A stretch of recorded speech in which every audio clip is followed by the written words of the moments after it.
అందరికీ నమస్కారం. నేను ఈశ్వరప్రగడ హరిబాబు, తెలంగాణ హైకోర్టులో అడ్వకేట్గా ప్రాక్టీస్ చేస్తున్నాను.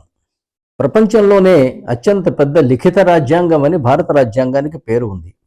అట్లాగే ప్రపంచంలో అత్యంత పెద్ద ప్రజాస్వామ్యం భారతదేశం అన్న పేరు కూడా ఉంది. మరి ఆ రాజ్యాంగాన్ని సంకలనం చేసినవాడు అంబేద్కర్ మహాశయుడు. బ్యారిస్టర్ ఎట్లా, MBA అండ్ ఎకనామిక్స్లో మాస్టర్ డిగ్రీ పొందినటువంటి వ్యక్తి. అంతా రాజ్యాంగబద్ధంగా నడుస్తున్నదని మనం అనుకుంటున్నాం. మరి అంత గొప్ప రాజ్యాంగం ప్రకారం జరుగుతున్న భారతదేశంలో సామాజిక, ఆర్థిక, రాజకీయ సమస్యలు లేవా? ఉన్నాయి. వాటికి కొదవలేదు. రాజకీయ అస్థిరత, రాజకీయ అవినీతి, రాజకీయ అనిశ్చితి, ఎమ్మెల్యేలు, ఎంపీల హార్స్ ట్రేడింగ్, అమ్ముకోవటం, కొనుక్కోవటం. సరే, ఓట్లు కొనుక్కోవటం కూడా మనందరికీ తెలిసిన విషయమే. భారతదేశంలో అది ఓపెన్ సీక్రెట్. రాజ్యాంగం దర్శించినటువంటి రాజ్య వ్యవస్థ వేరు, ఈరోజు నడుస్తున్నటువంటి రాజ్య వ్యవస్థ వేరు. మెజారిటీ ద్వారా ముఖ్యమంత్రి అవ్వటం, అసెంబ్లీలో, పార్లమెంట్లో మెజారిటీ ద్వారా ప్రధానమంత్రి అవ్వటం పాకిస్తాన్ రాజ్యాంగం ఆర్టికల్ 91 మరియు 130లో ఉన్నాయి తప్పితే భారత రాజ్యాంగంలో లేవు. మెజారిటీ ఉన్నవాడు ముఖ్యమంత్రి అవుతాడు అన్న అభిప్రాయం వల్ల ఎన్ని అడ్డదారులు తొక్కైనా సరే, కులము, మతము, ప్రాంతము, భాష భేదాలను రెచ్చగొట్టి చివరికి ఓటుకు నోటు ఖర్చు పెట్టి మెజారిటీ సాధించి ఈ రాష్ట్రం మాదెనోచ్ అంటూ రాష్ట్ర వనరులు సర్వస్వం నిలువున దోచివేస్తున్నారు. అస్మదీయులకు కట్టబెడుతున్నారు. ఇసుక రీచ్లు కానీ, మైనింగ్లు కానీ, కాంట్రాక్టులు కానీ, ప్రభుత్వ మరియు పార్టీ పదవులు కానీ అన్నీ అస్మదీయులకే. అంతటితో ఆగకుండా ప్రతిపక్షాలను ఆర్థికంగా దెబ్బతీసే ప్రయత్నాలు, సామాజికంగా బదనాం చేసే ప్రయత్నాలు, కేసులు పెట్టి వీళ్ళని జైళ్లలో వేయటం, కానిస్టేబుళ్లతోటి, కార్యకర్తలతోటి తిట్టించటం, తన్నించటం, ఇది ఒక నిత్యకృత్యం అయిపోయింది. అందుకే ఇది పాకిస్తాన్ స్టైల్. పాకిస్తాన్ రాజ్యాంగం ఆర్టికల్ 91 మరియు 130లో ఇలా ఉంది. కానీ భారత రాజ్యాంగంలో అలా లేదు. మెజారిటీ ఉంటే ముఖ్యమంత్రి అవుతాను అన్న దురభిప్రాయం వల్లనే ధనవంతులైనటువంటి సమూహాలు సొంతగా పొలిటికల్ పార్టీస్ పెట్టేసుకొని ఒక 100 మందికి తలా 10 కోట్ల రూపాయలు పెట్టుబడి పెట్టి వాళ్ళు ఓటుకు నోటు కొనుక్కొని గెలిచి వస్తే మాకు మెజారిటీ వచ్చిందో అంటున్నారు. రాష్ట్రాలను చెరబడుతున్నారు, పక్క రాష్ట్రాలతోటి కలబడుతున్నారు, కేంద్రంపై నిప్పులు చెరుగుతున్నారు, వాళ్ళని ధిక్కరిస్తున్నారు. ఇది ఎప్పటికైనా సరే భారతదేశ విభజనకు దారి తీసి తీరుతుంది. రాష్ట్రాలలో అధికారానికి వచ్చిన వాళ్ళు అది తమ సొంత జాగీరని, వారి రాజ్యమని, వారి ఆస్తి అని భావించి, పైగా ఇది ఫెడరల్ దేశం కాబట్టి మమ్మల్ని కేంద్రం ప్రశ్నించడానికి వీల్లేదు అన్న భావనతోటి అంతులేని అవినీతికి, అహంకారానికి కారణమవుతున్నారు. మనం అనేక రాష్ట్రాల్లో చూసాం. మెజారిటీ రాగానే ఓడిపోయిన పార్టీ వాళ్ళ ఇళ్ల మీద పడి విధ్వంసం సృష్టించడం చూసాం. ఓడిపోయిన ముఖ్యమంత్రిని కేసులు పెట్టి జైళ్లలో వేయటం చూసాం. వాళ్ళ ఆర్థిక మూలాలు దెబ్బతీయటం చూసాం. భవిష్యత్తులో మనకు రాజకీయ ప్రత్యర్థి కానున్నవాడు పొటెన్షియల్ అనుకున్న మనుషులను కేసులు పెట్టి జైళ్లలో వేయటం కూడా జరుగుతున్నది. ఇది కక్షలు, కార్పణ్యాలకు చివరికి ఎక్కడికి దారి తీస్తుందనేది మనం చెప్పలేము. ఎక్కడికైనా దారి తీయవచ్చు. మరి భారత రాజ్యాంగం దర్శించిన వ్యవస్థ ఏమిటంటే ప్రజలు ఎమ్మెల్యేలను ఎన్నుకోవాలి, ప్రజలు లోక్సభ సభ్యులను ఎన్నుకోవాలి, ఎమ్మెల్యేలంతా కలిపి రాజ్యసభ సభ్యులను ఎన్నుకోవాలి, ఈ ముగ్గురిని కలిపి ఎలక్టోరల్ కాలేజ్ అంటారు. వీళ్ళు ఆర్టికల్ 54, 55 కింద విప్పు కూడా జారీ చేయకుండా నిఖార్సుగా రాష్ట్రపతిని ఎన్నుకోవాలి. ఇంత నిబద్ధతతో ఎన్నుకున్నటువంటి రాష్ట్రపతిని ఎందుకు ఎన్నుకున్నట్లు?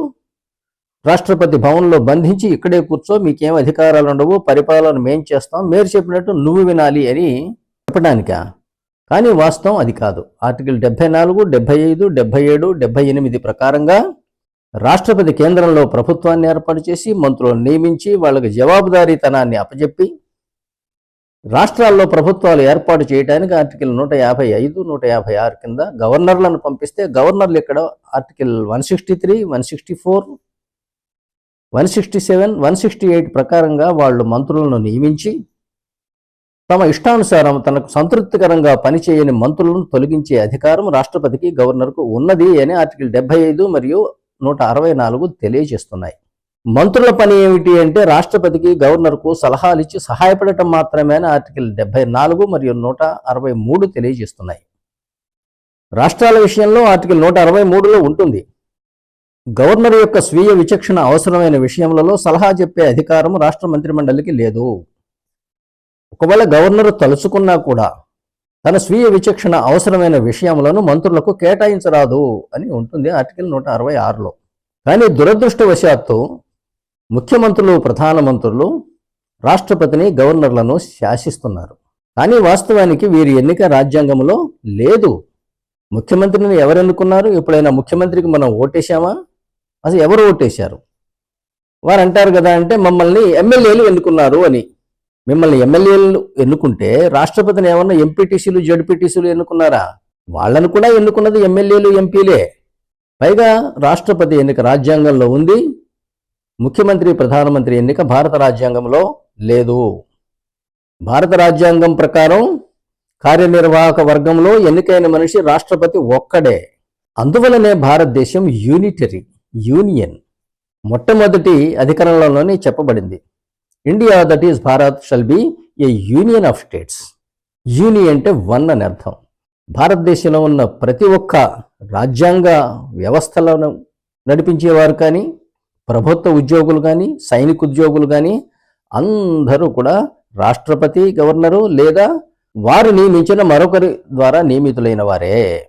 ఆర్టికల్ 310లో ఉంటుంది, భారతదేశంలో పనిచేస్తున్నటువంటి ఎగ్జిక్యూటివ్ ఇన్ పబ్లిక్ సర్వీస్ అంటే ప్రభుత్వ ఉద్యోగాలలో ఉన్నవాళ్ళు మరియు సైన్యంలో ఉన్నవారు కూడా వారి పదవీ కాలము రాష్ట్రపతి మరియు గవర్నరు సంతోషించినంత వరకు మాత్రమే. వారు కేంద్ర ప్రభుత్వ ఉద్యోగులైతే రాష్ట్రపతి సంతోషించినంత వరకు మాత్రమే వారి పదవీ కాలం. రాష్ట్ర ప్రభుత్వం కింద పనిచేసే వాళ్ళు అయితేనేమో గవర్నర్ సంతోషం మేరకు మాత్రమే వాళ్ళు పదవిలో కొనసాగుతారు. భారతదేశంలో రాష్ట్రపతి ఎలక్టెడ్ ఎగ్జిక్యూటివ్, ఆయన నియమించిన గవర్నర్లు, ఆయన ప్రతినిధులు అపాయింటెడ్ ఎగ్జిక్యూటివ్స్. ప్రభుత్వ యంత్రాంగం మొత్తం కూడా ఎగ్జిక్యూటివ్ ఇన్ పబ్లిక్ సర్వీస్. వీరిని ఆర్టికల్ 50లో ఆదేశిక సూత్రాలలో మెన్షన్ చేయడం జరిగింది. వీరి నుంచి కొంచెం జ్యుడిషియరీని భిన్నంగా చూడండి అని ఒక సలహా ఆదేశిక సూత్రాల్లో ఉండే ఏ అధికరణం అయినా సరే ప్రభుత్వానికి సూచనప్రాయమే. ఇదంతా ఎందుకు చెబుతున్నానంటే మీకు రాష్ట్రాలను కేంద్రీకృతం చేసి ముందుగా చెబుతాను.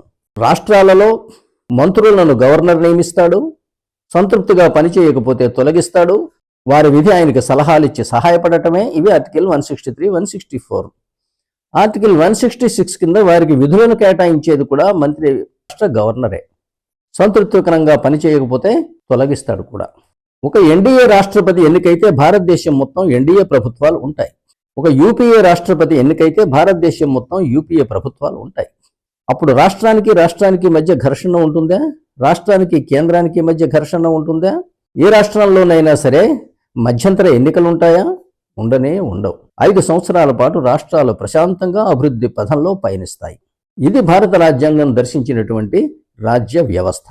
ఇప్పుడు చెప్పండి, ఒక ప్రభుత్వం పతనమయ్యి మరొక ప్రభుత్వం వస్తే, అంటే మరొక రాష్ట్రపతి అధికారంలోకి వస్తే, గత గవర్నర్ మీద కానీ, గత ముఖ్యమంత్రి ఇతర మంత్రుల మీద కానీ, గత ప్రధానమంత్రి ఇతర మంత్రుల పైన కానీ సివిల్ కానీ క్రిమినల్ కానీ కేసులు పెట్టే అవకాశము ఉన్నదా అంటే లేనే లేదు.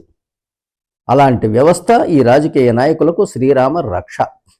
కానీ మెజారిటీ వస్తే రాష్ట్రాన్ని స్వాధీనంలోకి తెచ్చుకోవచ్చు అన్నటువంటి ఒక దురాలోచన, రాజ్యాంగ దురవగాహన వల్ల ఇటువంటి కేసులు పెట్టించుకోవటానికి, తిట్లు దెబ్బలు పడటానికి, జైలు జీవితం గడపటానికి అన్నిటికీ కూడా తల వంచి సిద్ధపడుతున్నారు నేటి రాజకీయ నాయకులు. మనకు తెలుసు ఆర్టికల్ 361 కింద రాష్ట్రపతికి, గవర్నర్కు రాజ్యాంగ రక్షణ ఉన్నది. వారు పదవిలో ఉండగా వారిపైన సివిల్ క్రిమినల్ కేసులు పెట్టడం చెల్లదు. అలాగే వారు విధి నిర్వహణలో తీసుకున్న నిర్ణయాలపైన సివిల్ క్రిమినల్ కేసులు పెట్టడం కుదరదు. అది వారికి కల్పించిన రాజ్యాంగ రక్షణ.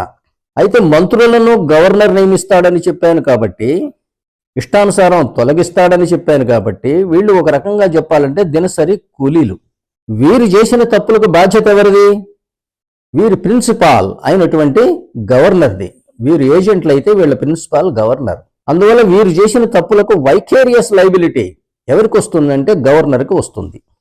కానీ గవర్నర్కి ఆర్టికల్ 361 కింద రక్షణ ఉన్నది. అందువల్ల అతని మీద ఇలాంటి కేసులు పెట్టడానికి వీల్లేదు. కానీ దురదృష్టవశాత్తు ఇప్పుడు ఏం జరుగుతోంది అంటే ఫార్ములా ఈ రేస్ కేసులో కల్వకుంట్ల తారక రామారావు గారు మరియు ఇతర 3-4 ప్రభుత్వ అధికారుల మీద ప్రివెన్షన్ ఆఫ్ కరప్షన్ యాక్ట్ కింద కేసులు రిజిస్టర్ చేయడం జరిగింది. అందుకు సెక్షన్ 17A క్రింద గవర్నర్ గారి పర్మిషన్ ఇచ్చారు అని అంటున్నారు.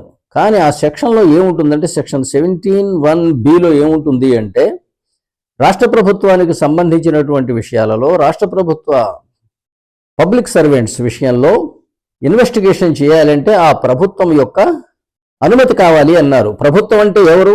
ఇప్పుడు చెప్పండి. తెలంగాణలో నడుస్తున్నది రేవంత్ రెడ్డి గారి ప్రభుత్వమా లేకపోతే గవర్నర్ గారి ప్రభుత్వమా? గవర్నర్ గారు ఎవరికైనా తెలుసా అసలు? మధ్య మధ్య అసెంబ్లీ స్పీచెస్లో మై గవర్నమెంట్ అంటారు. మాట వరుసకు అలా అంటే సరిపోయిందా? నా దేశం అంటే నాదేనా? నేను అమ్మేయొచ్చా? నేను అడ్మినిస్టర్ చేయొచ్చా? ఏం చేయొచ్చు? ఇది వాస్తవానికి నడుపుతున్నదేమో ముఖ్యమంత్రి, కానీ గవర్నమెంట్ అంటే ఇందులో ఏమని చెప్తున్నారు? గవర్నర్ అంటున్నారు. కానీ గవర్నర్కి ఏమన్నా అసలు అనుమతి ఇచ్చే అధికారం అతనికి ఉన్నదా? అంటే సర్వం సహా అధికారి అతనేనని నేను మొదటి నుంచి చెప్పాను. మంత్రులకే ఏం అధికారం ఉండదు, వీడు దినసరి కూలీలు.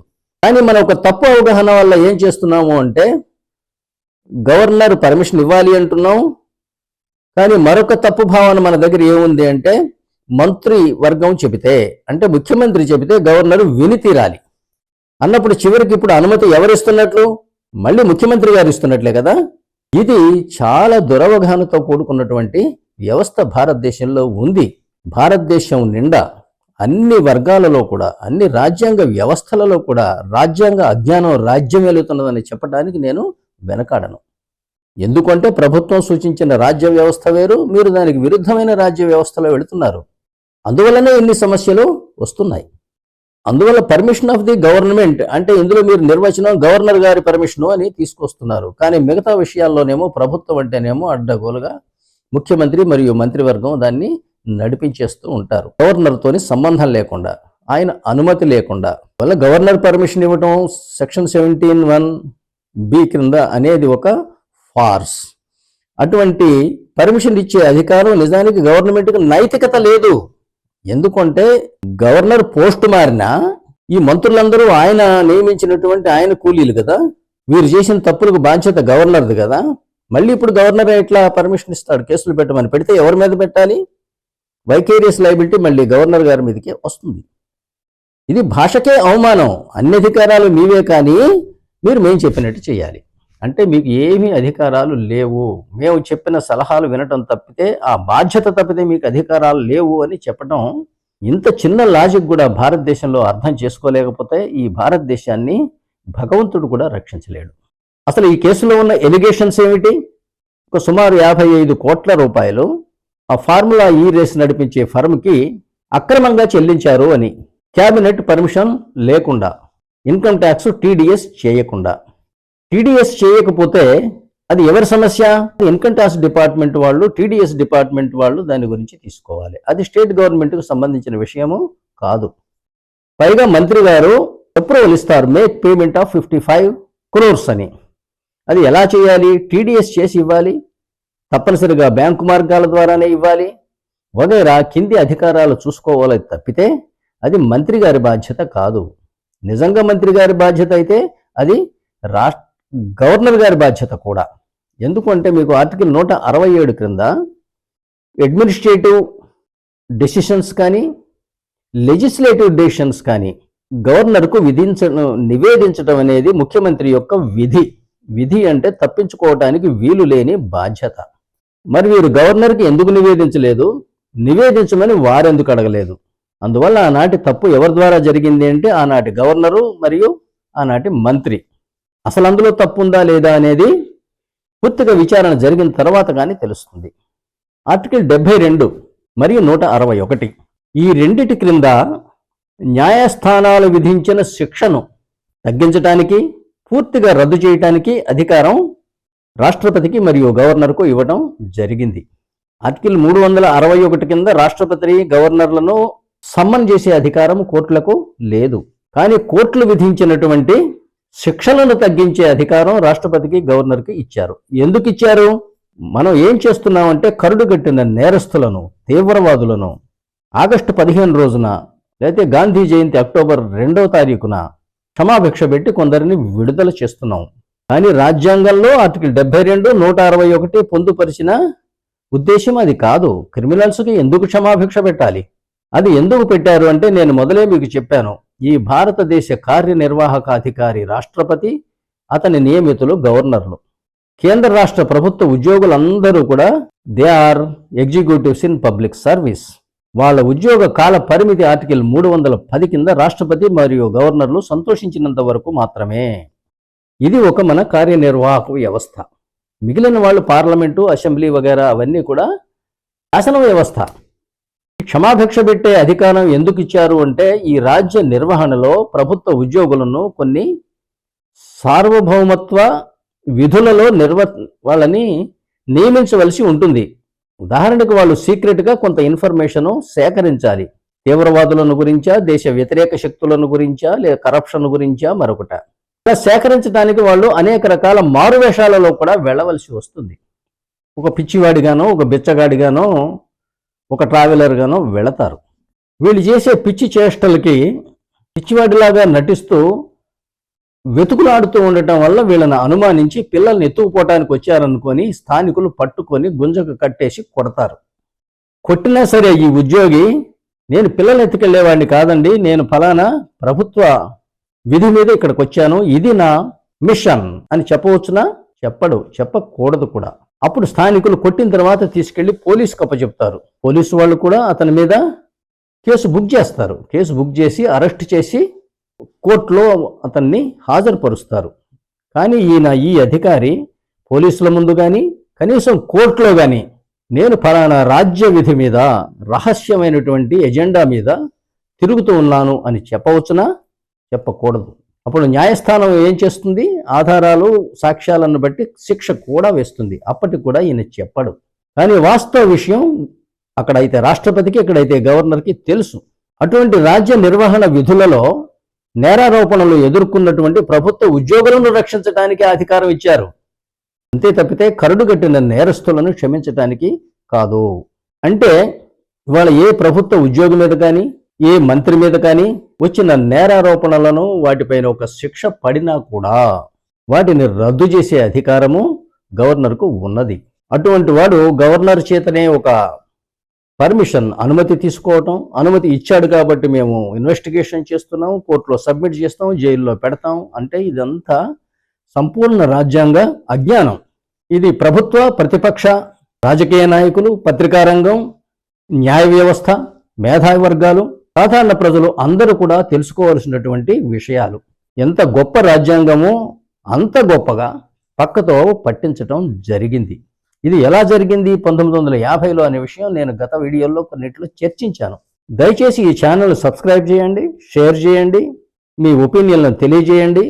సంపూర్ణ రాజ్యాంగాన్ని ఎక్కడెక్కడైతే సమస్యాత్మకమైనటువంటి ఉన్నాయో, రాజ్యాంగం దురవగాహనకు, దురుపయోగానికి, దుర్వినియోగానికి గురైనదో అవి మీ ముందుకు తెస్తూ రాజ్యాంగంలోని ప్రతి అధికరణం మీద నేను చర్చించబోతున్నాను. ఈ వీడియో శ్రద్ధగా విన్నందుకు థ్యాంక్ యూ వెరీ మచ్.